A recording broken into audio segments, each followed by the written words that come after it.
ये कई सारी अजीब गरीब चीज़ों से भरा हुआ है। ब्रह्मांड इतना विशाल है कि जिसका हम अंदाज़ा भी नहीं लगा सकते हैं और ना ही कभी इसके अंतिम छोर तक पहुंच पाएंगे। लेकिन एक बात सोचने वाली है, ब्रह्मांड इतना विशाल कैसे हुआ? इसका संरचना कैसे हुआ? लोगों के अनुसार ब्रह्मांड का अंत तो कहीं ना कहीं होता होगा, लेकिन एक बात गौर करने वाली है। अगर आपकी बात मान भी लिया जाए कि ब्रह्मांड का अंत कहीं ना कहीं होता होगा, तो उसके बाद क्या है? वो भी तो ब्रह्मांड का एक हिस्सा है, जिसे अदृश्य ब्रह्मांड कहा जाता है, जिसके बारे में हम इस वीडियो में जानेंगे। मैं हूं लक्ष्मीधर और आप देख रहे हैं amazing mystery Hindi YouTube channel. सन 1543 में खगोल शास्त्री निकोलस कोपर्निकस ने यह साबित किया कि हमारा सौरमंडल ब्रह्मांड के केंद्र में नहीं है।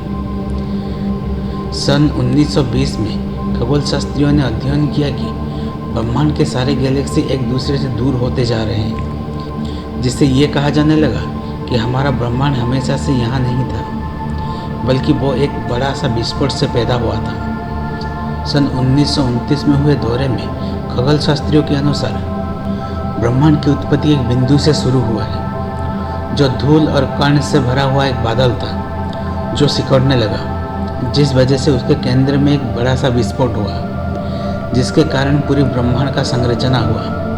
यह धमाका उसी तरह का था जिस तरह का हमारे सौरमंडल और हमारी पृथ्वी का जन्म हुआ।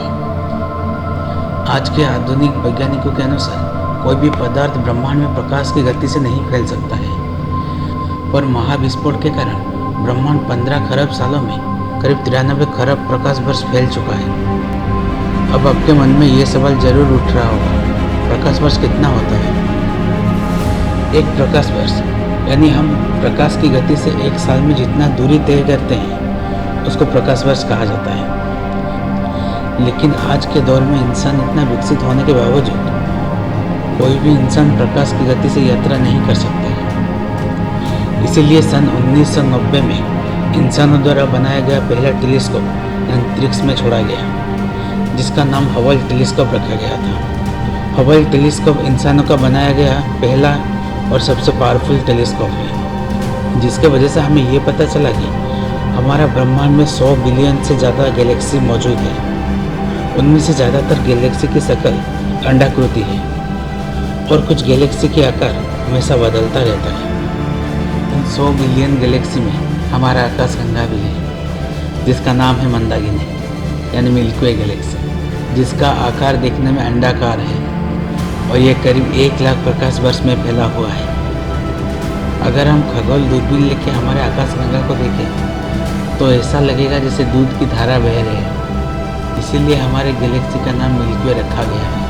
हमारे आकाशगंगा में करीब 100 बिलियन से ज़्यादा तारे हैं। अगर केवल हमारी गैलेक्सी में ही 1000 मिलियन तारे हैं, तो ऐसे ही 100 बिलियन आकाशगंगाएं भी है, तो उसमें कितना तारा होगा जिसको गिन पाना नामुमकिन है। आज तक ढूंढा गया सबसे बड़ा आकाशगंगा का नाम है ABELL 2029। इसका आकार है 56 लाख प्रकाश वर्ष। ये हमारे आकाशगंगा से 80 गुना बड़ा है और ये पृथ्वी से करीब 107 करोड़ प्रकाश वर्ष की दूरी पर है। क्या आप जानते हैं मिल्की वे गैलेक्सी का सबसे करीब आकाशगंगा 70,000 प्रकाश वर्ष की दूरी पर है, जिसको 1994 में खोजा गया था।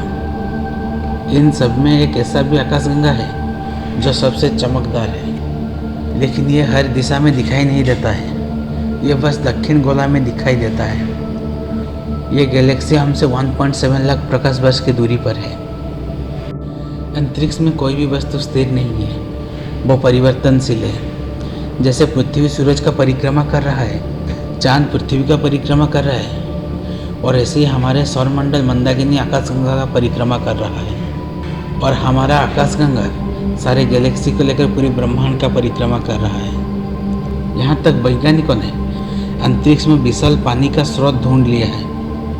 ये पानी भाप बनकर बड़ी सी मात्रा में अंतरिक्ष में तैर रहा है। ये करीब 140 ट्रिलियन जितना पानी है, जो पृथ्वी के सागर और महासागर से कहीं ज़्यादा है। और अंतरिक्ष पूरी तरह से निस्तब्ध है, क्योंकि ध्वनि को भी परिक्रमा करने के लिए किसी माध्यम की जरूरत पड़ता है। मगर अंतरिक्ष में कोई वातावरण नहीं है, इसीलिए अंतरिक्ष में हर वक्त सांत्वना छाई रहती है, जिस वजह से अंतरिक्ष यात्री एक दूसरे से बात करने के लिए रेडियो सिग्नल का उपयोग करते हैं। यहाँ तक हमारे ब्रह्मांड में एक विशालकाय शराब का महासागर भी है, जो हमसे 390 लाइट ईयर की दूरी पर है, जिसका नाम सेजिटेरियस 2 भी है, जो पूरी तरह से अल्कोहल से बना हुआ है। अगर हम ब्रह्मांड के बारे में जान रहे हैं तो ब्लैक होल को कैसे छोड़ सकते हैं। ब्लैक होल, जिसे ब्रह्मांड का दैत्य कहा जाता है, जिसका गुरुत्वाकर्षण इतना ताकतवर है कि वो कई सारे ग्रह और स्टार को अपने अंदर खींच लेता है, और ब्लैक होल के अंदर लाइट भी आर पार नहीं हो सकता है, जिसके बारे में हम आने वाले वीडियो में विस्तार से जानेंगे। दोस्तों, अगर वीडियो आपको अच्छा लगा तो लाइक करिए और हमें कमेंट करके ज़रूर बताइए, और ऐसे ही स्पेस से जुड़ी हुई बातें जानने के लिए हमारे चैनल को सब्सक्राइब करिए। Thank you.